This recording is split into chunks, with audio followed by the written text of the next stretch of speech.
আসসালামু আলাইকুম।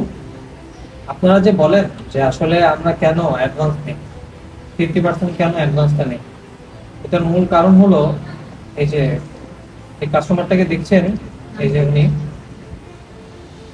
উনি একটা অর্ডার করেছিলেন ডি কার্ড পলি। ওনার থেকে অ্যাডভান্স নেওয়া হয়েছে হলো 50%ও কম। ওনার টোটাল বিল আসছিল হলো 1320 টাকা, উনি দিয়েছেন হলো 600 টাকা। আরো মানে 720 টাকা আমাদের প্রোডাক্টের চার্জ বাকি আছে। ওনার 5 দিন আগে ওনার অর্ডারটা চলে গেছেন, সবকিছু রেডি করে আমরা পাঠাই দিছি, কিন্তু উনি এই প্রোডাক্টটা ওনার যে প্রোডাক্টটা আছে উনি রিসিভ করতেছে না। উনি কল ধরছে না, কিছু করতেছে না, টোটালি কোনো রেসপন্স নাই। আমরা প্রত্যেকবার কুরিয়ার ডেলিভারি ম্যান যাচ্ছে, আবার ফিরে চলে আসতেছে। আপনি বলেন এই জায়গাটাতে আমরা কি করবো? আমাদের যে মানে প্রোডাক্টটা যে আমরা পাঠাইছি, আমাদের যে উনি রিসিভ করতেছে না, আমাদের যে বাকি টাকাগুলো আটকে আছে, তা আমরা আসলে কি করতে পারি? আপনারা যে বলেন যে আসলে আমরা কেন অ্যাডভান্স দিয়ে আমরা অ্যাডভান্সটা নেই, অ্যাডভান্স ছাড়া কি প্রোডাক্ট দেওয়া যায় না? হ্যাঁ, দেওয়া যায়, কিন্তু আসলে কি কিছু কিছু কাস্টমারের জন্য আমরা পারি না। কারণ আমাদেরও তো ব্যবসা করি, আমরা ব্যবসা করি না? আমাদের যে একটা প্রতিষ্ঠান আছে, একটা রুলস আছে। আমরা আপনাদেরকে সার্ভিস দিতে পারবো, কিন্তু পরবর্তীতে যে আমরা আপনারা রেসপন্স করবেন না, সেটাতে আসলে আমাদের ক্ষতি হচ্ছে, সেটা তো আপনাদের বোঝা উচিত। ওনাকে দেখেন,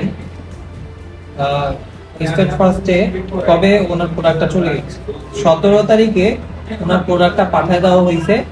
20 তারিখ পর্যন্ত উনি কোনো মানে রেসপন্স নেই কোনো ওনার। এখন বলেন, ওনার কোনো টোটালি কোনো রেসপন্সই নাই। তারপরে আবার আমার রিটার্ন চলে আসতেছিল আমাদের কোম্পানিতে।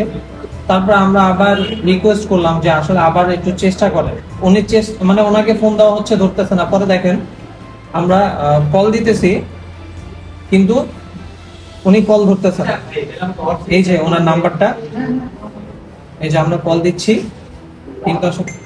কিন্তু আসলে কল ধরতেছে না। এই দেখেন, এই যে নাম্বারটা, এই যে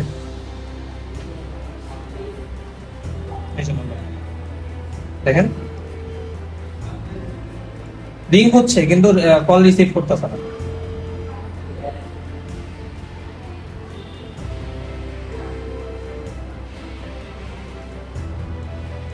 এখন আপনারাই বলেন যে আসলে এই যে রিং হচ্ছে, রিসিভ করতেছে না, এখন আমরা কি করতে পারি বলেন?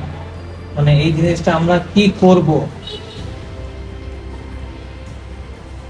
আমরা তো একটা প্রতিষ্ঠান, তাই না? আমাদের যে এখন উনি কল ধরলো না, ওনাকে প্রতিদিন কল দেওয়া হচ্ছে, কিন্তু কল ধরতেছে না।